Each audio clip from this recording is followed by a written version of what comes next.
Hello বন্ধুরা, কেমন আছেন সবাই? আশা করি সবাই খুব ভালো আছেন। আজকের পর্বে আমরা একটা অসাধারণ কোরিয়ান থ্রিলার সিনেমা সম্পর্কে জানাতে চলেছি। সিনেমাটির নাম হচ্ছে ওয়াই এ মনস্টার। আর এই সিনেমার কনসেপ্টটা হচ্ছে প্রত্যেক মানুষের মধ্যে শয়তান লুকিয়ে থাকে, আর সেই শয়তানটা যখন বের হয়ে যায় তখন মানুষ নিজেই ওই শয়তান হয়ে যায়, আর তারপরে সে কতখানি ভয়ানক হতে পারে সেটা নিয়ে সিনেমার কাহিনী। এই সিনেমাটি IMDb রেট হচ্ছে 10-এ 7। তো বুঝতেই পারছেন কাহিনীতে যথেষ্ট দম আছে। সিনেমা যখন শুরু হয় তখন আমাদের দেখানো হয় 2 বছরের একটা বাচ্চাকে কিডন্যাপ করা হয়েছে, আর তার মুক্তির জন্য অনেক টাকা ডিমান্ড করা হয়েছে। এখানে কিডন্যাপার একজন নয়, 5 জনের একটা গ্রুপ। তো কিডন্যাপার টাকা নিয়ে বাচ্চার বাবাকে ট্রেনের মধ্যে আসতে বলেছে, আর পুলিশ আবার ওদেরকে ধরার জন্য লোক পাঠিয়েছে। কিন্তু পুলিশের মধ্যে ডিলান নামের একজন পুলিশ আবার কিডন্যাপারদের সাথে মিলে রয়েছে। ডিলান কল করে কিডন্যাপারদের পুলিশের বিষয়টি বলে দেয় যে ট্রেনে কিন্তু পুলিশ রয়েছে। 2টা কিডন্যাপার ট্রেনে গিয়েছিল টাকা নেওয়ার জন্য, আর বাকি 3জন ট্রেনের পাশের রোডে গাড়িতে বাচ্চাকে নিয়ে যাচ্ছিল। এরপর আমাদের ওই কিডন্যাপারের সাথে পরিচয় করিয়ে দেওয়া হয়। ওই 5 জনের গ্যাং লিডার হচ্ছে জিমি, আরেকজনের নাম অ্যাডেন, আর এ হচ্ছে এদের মধ্যে সবচেয়ে পড়াশোনা জানা ব্যক্তি। তৃতীয় জনের নাম রনি, আর সে হচ্ছে বন্দুক স্পেশালিস্ট। চতুর্থ জন জ্যাকব, সে গাড়ি চালাতে এক্সপার্ট। আর পঞ্চম জন হচ্ছে বিলি, সে একজন ফাইটার, খুব ভালো চাকু চালাতে পারে। অ্যাডেন যখন জানতে পারে পুলিশ তাদেরকে ধরার জন্য ট্রেনের ভিতরে জাল বিছিয়েছে, তখন সে ট্রেনের মধ্যে তার সাথে বিলিকে হোস্টেস বানানোর নাটক করে এবং সেখান থেকে পালিয়ে যায়। কিডন্যাপিং ফেলিওরের কারণে তারা 5 জন আস্তানায় ফিরে আসে। সেখানে আমরা দেখতে পাই তারা একটা মেয়েকে বন্দি করে রেখেছিল। ওদের লিডার জিমি বলে, আমি এই বাচ্চাটাকে পেলে বড় করব এবং আমাদের মতোই ক্রিমিনাল বানাবো, আর এটাই ওর বাবা মার জন্য শাস্তি হবে, কারণ ওরা পুলিশে ফোন দিয়েছিল। তখন মেয়েটিকে দায়িত্ব দেওয়া হয় ওই বাচ্চাটির দেখভাল করার জন্য, আর বাচ্চাটির নাম রাখা হয় শাইলন। এভাবেই 14 বছর কেটে যায়, আর ওরা সবাই চুরি আর কালো ব্যবসা করে মোটামুটি ভালোই বড় লোক হয়েছে। এরপর আমাদের সামনে শাইলন আসে, সেই বাচ্চা ছেলেটা। সে এখন 16 বছরের যুবক। শাইলনকে তারা ঘরেই বড় করেছে, তাকে কখনো স্কুলে যেতে দেয়নি। এই জন্য সে শখ করে প্রতিদিন স্কুল ড্রেস পরে স্কুলের আশেপাশে ঘুরঘুর করে। একদিন সে বাবলি নামের একটা মেয়ের সাথে পরিচিত হয়। শাইলন বাসায় আসে, তারা সবাই শাইলনকে অনেক আদর করে বড় করেছে। শাইলন তাদের সবাইকেই বাবা ডাকে, কিন্তু জ্যাকবের সাথে তার অ্যাটাচমেন্ট সবচেয়ে বেশি। ওরা 5 জনই যে যেটাতে ভালো সেই স্কিলটাই শাইলনকে শেখায়। এত বছরের ট্রেনিং এর পর শাইলন এসব বিষয়ে পারদর্শী হয়েছে। ওদের 5 জনের ভেতর যা রয়েছে শাইলনের একার ভেতরেই সেটা রয়েছে।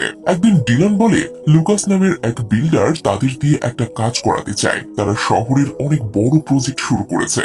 সবাই বাড়ি বিক্রি করে দিলেও একজন বাড়ি বিক্রি করেনি। লুকাস চায় জিমি এবং তার টিম সেই বাসার মালিককে, যার নাম হচ্ছে ফ্রেডরিক, তাকে এমন ভাবে মারে দেখে মনে হয় যে ডাকাতি হয়েছে। কিন্তু ফ্রেডরিকের নাম শুনেই অ্যাডেন শকড হয়ে যায়, কিন্তু কেন তা আমরা পরেই জানতে পারবো। ফ্রেডরিক সিমেন্ট ফ্যাক্টরির মালিক ছিল। এদিকে শাইলন খুবই ভালো একজন আর্টিস্ট। অ্যাডেন চায় সে একটি ভালো আর্ট স্কুলে পড়ুক, কিন্তু জিমি চায় না শাইলন কোন স্কুলে পড়ুক। সে চায় শাইলন তাদের মতো মনস্টার ক্রিমিনাল হোক। অন্যদিকে শাইলনের সাথে বাবলির আবার দেখা হয়, তাদের আরো ভালো বন্ধুত্ব হয়। একদিন শাইলন জিমিকে বলে সে সবসময় ভয় পেয়ে যায়, কারণ সে সামনে একটা মনস্টার দেখে, আর এই মনস্টার আমাকে ছোটবেলা থেকেই ভয় দেখাচ্ছে।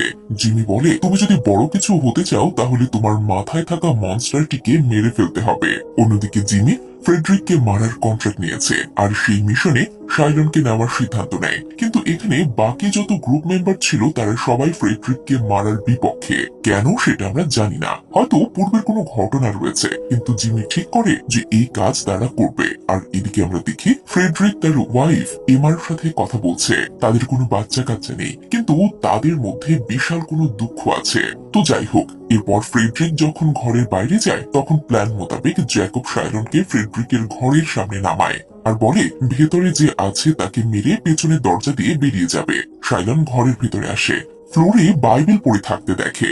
বাইবেলটি উঠালে সেখান থেকে 2 বছরের একটা বাচ্চার ছবি পড়ে। ছবিটা সে পকেটে রাখে। এমা বুঝতে পারে তার বাড়িতে কেউ ঢুকেছে, তাই সে একটা রুমে লুকিয়ে পড়ে। আর তার হাজবেন্ড ফ্রেডরিককে মেসেজ করে বলে যে ঘরে চোর এসেছে, দ্রুত চলে আসো। একটা রুমের দরজা খুলে শাইলন এমাকে দেখতে পায়। তখনই ঘরের ভেতরে জিমি আর বিলি চলে আসে, কিন্তু শাইলন তাদের এমার কথা বলে না। আর তখন ফ্রেডরিক ঘরের ভিতরে চলে আসে আর তারা তিনজন মিলে ওকে ঘায়েল করে দেয়। এটা দেখে এমা সাহায্যের জন্য পেছনে দরজা দিয়ে পালিয়ে যায় আর জিমি দেখে ফেলে আর শাইলনের হাতে বন্দুক দিয়ে ফ্রেডরিকের উপর গুলি চালাতে বলে, কিন্তু শাইলন ভয় পেয়ে গুলি চালাতে পারে না। এখানে ফ্রেডরিক জিমিকে দেখে চিনে যায় এবং কিছু বলতে যাবে, তখনই জিমির লাগাতার ফোর্সের কারণে শাইলন একের পর এক গুলি ফ্রেডরিকের বুকে মারতে থাকে।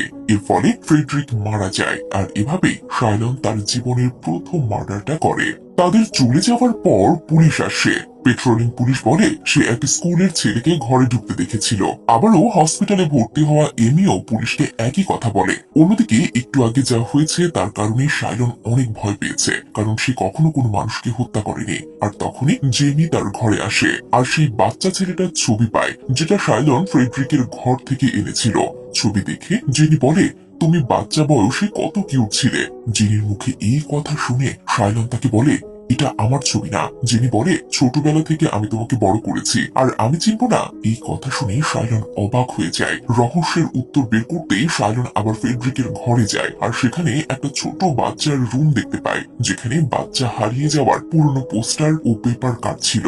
এগুলো দেখে শাইলন জানতে পারে যে ফ্রেডরিকের 2 বছরের হারিয়ে যাওয়া বাচ্চা তাকে 14 বছর আগেই কিডন্যাপ করা হয়েছিল এবং আর সে ফেরত আসেনি। শাইলন বুঝতে পারে সে যাদেরকে বাবা বলে ডাকে তারা ওই 5 জন কিডন্যাপার। জিমি ওর হাত দিয়ে ওর বাবাকে মারিয়েছে। তখনই নিচ থেকে একটা শব্দ আসে আর শাইলন গিয়ে দেখে তার আসল মা ফাঁসিতে সুইসাইড করার চেষ্টা করছে। শাইলন তাকে কোনো মতে বাঁচিয়ে হসপিটালে অ্যাডমিট করায়। এদিকে গোয়েন্দা নিক ইনভেস্টিগেট করতে করতে জিমির জেসমিন ফার্মে এসে পৌঁছায়। এটা ওদের লোক দেখানোর প্রজেক্ট ছিল। অন্যদিকে জিমি জানতে পারে যে শাইলন এমাকে বাঁচিয়ে হাসপাতালে ভর্তি করেছে। জিমি এমাকে শেষ করে দিতে চায়। আর এদিকে শাইলন আসে অ্যাডেনের কাছে। অ্যাডেন তাকে শহর থেকে দূরে কোথাও চলে যেতে বলে, কিন্তু শাইলন বলে, যতক্ষণ পর্যন্ত আমার মিশন শেষ না হবে ততক্ষণ কোথাও যাব না। আর এটা বলি সে অ্যাডেনের দিকে বন্দুক তাক করে বলে, আমি জেনে গিয়েছি যে আমি ফ্রেডরিকের ছেলে, যাকে তোমরা 14 বছর আগে কিডন্যাপ করেছিলে। ফ্রেডরিক ওই বাড়ি বিক্রি করেছিল না, কারণ সে অপেক্ষা করছিল তার হারিয়ে যাওয়া ছেলেই হয়তো একদিন ফিরে আসবে, কিন্তু তোমরা আমার হাত দিয়ে আমার বাবাকে মেরে ফেলেছ। এটা শুনে অ্যাডেন নিজে অনুতপ্ত হয়ে পিস্তলের ট্রিগারে চাপ দিয়ে আত্মহত্যা করে। এরপর রাতে জিমি অ্যাডেনের লাশ দেখে এবং বাকি সব পার্টনারদের বলে। তারা বুঝতে পারে কাজটা হচ্ছে শাইলনের। শাইলন তার মায়ের দেখভালের জন্য সে বাবলিকে ডাকে। তারপর ঠিক করে জিমির গ্যাংয়ের সবাইকে হত্যা করবে আর বদলা নেবে। তারপর সে জিমির অস্ত্রাগারে যায়। সেখানে রনি তার সামনে পড়ে। তাদের মধ্যে কথা কাটাকাটি চলতে থাকে। তখনই জিমি তার বাকি পার্টনারদের নিয়ে সেখানে চলে আসে, যা দেখে শাইলন সেখান থেকে পালিয়ে যায়। শাইলন কিন্তু গাড়ি চালাচ্ছিল। গুলি করা থেকে শুরু করে সবকিছু ওদের কাছ থেকে সে শিখেছে, তাই শাইলন সবাইকে বোকা বানিয়ে চলে যায়। শাইলন তার বাবার সিমেন্ট ফ্যাক্টরিতে আসে। সে জিমিকে কল করে এবং পরদিন সকাল 10টায় সিমেন্ট ফ্যাক্টরিতে আসে। আর তখন শাইলন সেই মনস্টারকে দেখে, যেটা ছোটবেলা থেকে তাকে ভয় দেখাচ্ছিল, কিন্তু এবার সে আর ভয় পায় না। আর অন্যদিকে লুকাস একটা লেটার পাঠায় এবং এমার মৃত্যুর বদলে টাকা দাবি করে। সেই টাকা নিয়ে পরের দিন সকাল 10টায় সিমেন্ট ফ্যাক্টরিতে আসতে বলে, আর না আসলেই সবকিছুর পেছনে তার হাত রয়েছে সেটা ফাঁস করে দেবে বলে। পরদিন 4 জন ফ্যাক্টরিতে পৌঁছে ফ্যাক্টরির ভেতরে আসে, কিন্তু সেখানে শাইলন না, লুকাসের লোকজন ছিল। তবে বিলি তাদেরকে দেখে বুঝতে পারে শাইলন কোনো প্ল্যান করেছে, কিন্তু তখনই শাইলন দূর থেকে স্নাইপার দিয়ে লুকাসের লোকজনদের মারা শুরু করে। এর ফলে লুকাসের লোক জিমিদের উপর ফায়ারিং শুরু করে এবং দুটো দলের মধ্যে মারামারি শুরু হয়ে যায়। বিলি আর রনি মারা যায় আর জিমি আহত হয়। এদিকে ডিলেন জেনে যায় শাইলন তার মাকে কোনো নার্সিং হোমে রেখেছে, আর সে ফোনে জিমিকে বলে দেয়। জ্যাকব শাইলনকে থামাতে যায়, কিন্তু শাইলন পুরো ক্ষেপে রয়েছে। তাদের মধ্যে ধস্তাধস্তি হয় এবং জ্যাকব উপর থেকে নিচে পড়ে যায়। আর এদিকে জিমি এমাকে মারতে নার্সিং হোমের দিকে যেতে থাকে। শাইলনও বুঝতে পারে আর মাকে বাঁচাতে নার্সিং হোমের দিকে যাওয়া শুরু করে।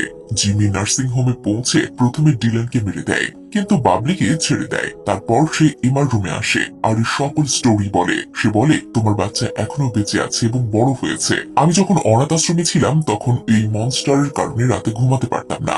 আমি যে মেয়েকে পছন্দ করতাম, ভালোবাসতাম, ফ্রেডরিকও সেই মেয়েকে পছন্দ করত। তাই আমার কাছে ফ্রেডরিককে মনস্টার বলে মনে হতো। একদিন আমি জোর করে জেনিকে রেপ করি আর তারপর ফ্রেডরিক আমাকে খুঁজে বের করে, কিন্তু আমি ওর পা ভেঙে দিই। এরপর আমি জেলে চলে যাই, কিন্তু জেলে যাবার পর আমার মাথা থেকে সেই মনস্টারটা চলে যায়, কারণ ততদিনে আমি নিজেই মনস্টার হয়ে গেছি। আর তারপরেই জেল থেকে বের হয়ে জেনিকে কিডন্যাপ করে নিয়ে যাই।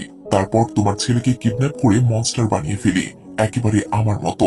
কারণ মনস্টার হয়ে গেলে নিজের মাথায় যে মনস্টার রয়েছে সেটাও মরে যায়। আর তখনই শাইলন তার মায়ের রুমে পৌঁছে যায়, কিন্তু ততক্ষণে জিমি শাইলনের মাকে শুট করে চলে গিয়েছে। মায়ের ডেড বডি দেখে শাইলন পুরো ভেঙে পড়ে, কারণ সে বাবা মা দুজনকেই হারিয়ে ফেললো। আর অন্যদিকে গোয়েন্দা নিক সব সত্য উন্মোচন করে ফেলে আর পুলিশ স্টেশনে ফোন দিয়ে বলে জিমি আর তার বন্ধুরাই সেই খুনি। কিন্তু জেনি তখন নিকের মাথায় পাথর মেরে বেহুশ করে দেয় আর জিমি ঘরে ফিরে আসে আর জেনিকে বলে, তুমি আর শাইলন হচ্ছ আমার দুটি ট্রফি, যাদের আমি ফেডরিকের কাছ থেকে ছিনিয়ে এনেছি। মানে ফ্রেডরিক জেনিকে পছন্দ করত, কিন্তু জিমি ওকে কিডন্যাপ করে নিয়ে এসে বিয়ে করেছে। আবার শাইলন হচ্ছে ফ্রেডরিকের ছেলে, তো দুজনকেই নিয়ে এসেছে। এজন্যই বলছে যে তোমরা দুজনই হচ্ছ আমার ট্রফি। এরপর সে যখন জেনিকে মারতে যায় তখন সেখানে শাইলন চলে আসে। আবার ওদিকে আহত নিক গান নিয়ে চলে আসে। নিকো শাইলনের হাতে গুলি করে। এটা দেখে জিমি শুট করে নিককে মেরে ফেলে আর নিকো বলে, তোর সাহস হলো কিভাবে আমার ছেলেকে মারার? তারপর জিমি শাইলনকে জড়িয়ে ধরে আর তারপর সে যখন উল্টো ভাবে জেনিকে শুট করতে যায় তখনই শাইলন জিমিকে শুট করে দেয়। জিমির হাতে বন্দুক থাকা সত্ত্বেও সে শাইলনকে শুট করতে পারে না। আর তখন তার মনে হয় আসলে সে হেরে গিয়েছে। সে ফ্রেডরিকের কাছ থেকে তার ভালোবাসা জেনিকে নিয়ে এসেছে, তার বাচ্চা শাইলনকে নিয়ে এসেছে, কিন্তু শেষ পর্যন্ত জেনি আর তার ছেলে তাকে ঘৃণা করে গিয়েছে। সে সময় নিজের কাজের জন্য অনুশোচনা হয়। সে একটা মেয়ের জীবন আর একটা ছেলের জীবন নষ্ট করেছে। এর কিছুদিন পর আমরা দেখি শাইলন বাবলিকে তার আঁকা একটা ছবি আর একটা ক্যামেরা গিফট করে। তারপর বাবলির জীবন থেকে চিরদিনের মতো চলে যায়, কারণ শাইলন জানে সে আর মানুষ নেই। আর এরপর সে লুকাসকেও শুট করে মেরে ফেলে। তার কারণটা হচ্ছে লুকাস ওর বাবা মাকে মারার জন্য ভাড়াটে খুনি নিয়েছিল। আর সিনেমার শেষে আমরা দেখি জেনির কাছে একটা স্কেচ বুক, যেটাতে শাইলন তার পুরো লাইফ হিস্ট্রি লিখেছে, যেখানে শাইলন কোনো মনস্টার নয়, একটা মাসুম বাচ্চা হতে চেয়েছিল সবসময়। আর ওখানে জিমের বদলে ফেডরিক রয়েছে। আর তারপর জেনি এবং শাইলন তাদের বাকি জীবনটা কোনো মনস্টার ছাড়া নর্মাল মা ছেলের মতো কাটাবে বলে ঠিক করে। আর এখানেই সিনেমাটি শেষ হয়ে যায়।